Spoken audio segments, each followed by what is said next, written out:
Hey everybody, welcome to CreateSpace. Today I'm going to show you how to use the recording studio. Basically what I'm going to show you are two different things. First, how to upload and save different audio files, and also how to use the equipment in there. So come over with me and let's get started. So here we are inside the studio. As you can see, we have access to three microphones, a console called the Rodecaster Pro, and a computer. When our clients come in, we can give them two options for how to save their audio recording. The first option is the easier one. The audio recording will save onto a micro SD card that's already in the machine, and the files will save onto the computer. Once the files are onto the computer, the student can simply upload the files to a cloud like OneDrive, or they can save it onto their own personal USB drive. If the student has brought in their own personal device, like a laptop, we can also save the files directly onto their laptop by simply unplugging this USB port and plugging it into their laptop, and it works the same. When the client is recording, they will simply click this green button to start recording. And when they're done recording, they can click it again to stop recording.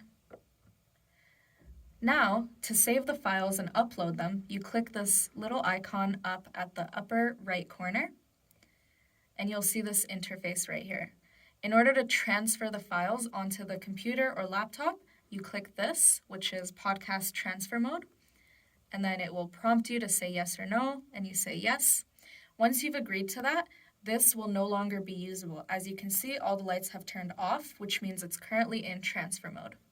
Once you've entered podcast transfer mode, you can go onto your computer and open up the files and look for the folder called Rodecaster D Drive. Click on this folder and you'll see the folder named Rode and Podcasts, and all of the audio recordings will be saved into this folder right here. From here, you can simply select all and drag it into a different folder or file, or drag it onto your desktop, or you can go onto a cloud like OneDrive and upload it from here to the drive. Option number 2 is a slightly more advanced option. It is more for students who want to be more involved in their editing of the audio recording as they're recording. On the desktop, open up Adobe Audition.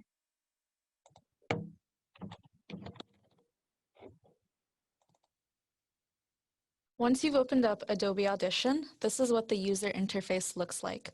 Before you start recording, make sure you change the preferences by going to Edit, scroll down to Preferences, and go to Audio Hardware. Make sure the default input and output are both set to Rodecaster Pro so that the audio picked up is from the Rodecaster equipment. And click OK. Once you're ready to start recording, simply click the red record button. Change the file name to whatever you wish and start recording. This is what the audio file will look like when you are recording. You can see that it's picking up all of the sounds and you can see everything on the screen. This can be changed in the post-editing process as well. To stop recording, click the red button again. When you're ready to save, go to File, Export, File. You can save it and change the name, and you can also change the format to different formats. I'm going to keep it at WAV because that's a fairly standard format. Now that we've saved our file, you can find it in Documents. Once you've saved your file, you can go ahead and close Adobe Audition, as well as log off the computer. Once you're done transferring all of your audio files onto the computer or laptop, you can now close Podcast Transfer Mode.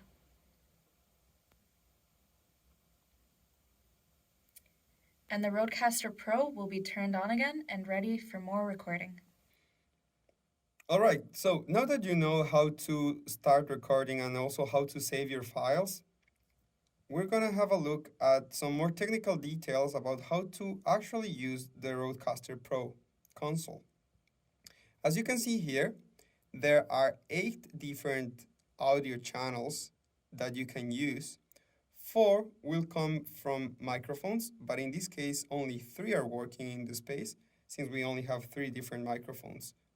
And then we have these other 4 channels that are specific for different devices. The one we have over here will record sounds that are originated on any device plugged to the USB cable. You have the option of plugging your mobile phone and also plugging a device using Bluetooth. Then we have this final audio channel, which is used to apply any special effects that can be recorded using this panel over here. As it is right now, all the channels are switched off because the volume controls are all down. If I want to start recording audio from one of these channels, all I have to do is move this control over here, slide it up or down based on how loud I want that audio source to be recorded. We also have the option of either isolating individual sources of audio by pressing any of the green buttons that we have here near the lowest section of our console, or we can also mute them. It's important to mention that the only listener who's going to notice when you isolate one of the audio sources is going to be the host. However, if you decide to mute a channel, everybody's going to notice that. One of the purposes of using this solo function is for the host to be able to adjust the volume of the different audio sources one by one. Headset volume levels can be controlled from here. In that way, every individual can control the loudness of how they listen to other people talking.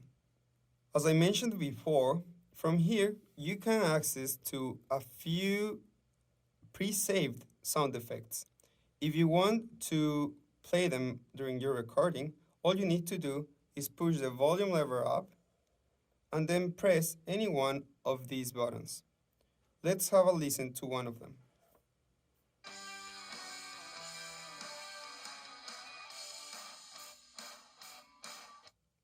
And as you can see, all I had to do to stop it is that I had to press the button again.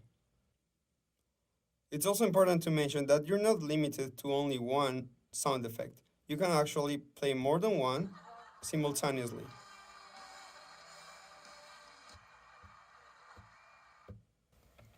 Let's talk a little bit more about these 3 channels over here.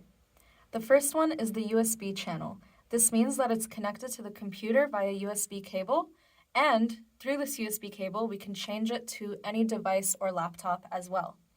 The reason why this is great is because when you go onto the computer, you can open up something like Zoom, for example, and you can interview someone remotely. That way, you can interview people from here, and their recording will go onto your audio file.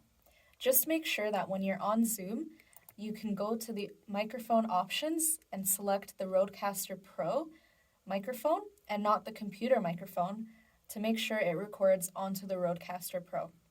Same thing with the speaker. Alternatively, you can also play music off of the computer. You can go on Google or YouTube or anything like that, and you can play any sort of music or audio file, and again, it will record onto the Rodecaster Pro. Now let's move on to the second option. The phone option allows you to connect your phone via a TRRS cable. This means that you can make a phone call using the phone, and it will record the person on the phone call onto your audio recording. The third option is Bluetooth. You simply click this Bluetooth button, and the interface will prompt you to connect your phone via the settings and the Bluetooth on your phone to the Rodecaster. That way, you will be able to have phone calls on your phone or even play music from your phone, and all of that sound and audio will be recorded directly into your audio file. Thanks for joining us today. We hope this video was informative and helpful. We hope to see you soon around the Create Space. See you next time. Bye. Bye.